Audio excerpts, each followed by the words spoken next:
Welcome to Not Milk Never Milk. Subscribe if you're lactose intolerant. You begin by picking the protocol that matches your needs. Open VPN for wide support, WireGuard for speed. Once chosen, collect server address, username, password, and any pre-shared key so you won't pause mid-setup.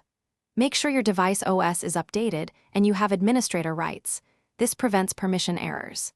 Now open the VPN client or system settings and start the new connection wizard, because starting immediately reduces configuration drift and keeps the process focused.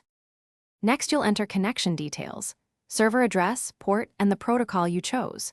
If your provider uses certificates or keys, import them now.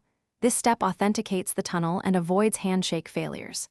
Configure DNS to use provider or secure DNS, and decide on split tunneling so specific apps bypass the VPN if needed. Also enable the kill switch and DNS leak protection. These prevent traffic leakage when the tunnel drops, keeping your privacy intact while you test the connection. Finally, you connect and test. Check that your public IP changed and that the resources you need are reachable. If speeds lag or connections fail, try adjusting MTU or switching ports. Some networks block common VPN ports.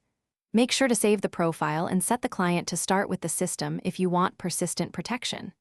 If something goes wrong, check the client logs, restart the VPN service, and verify credentials and server status. That log-first approach often reveals the root cause quickly.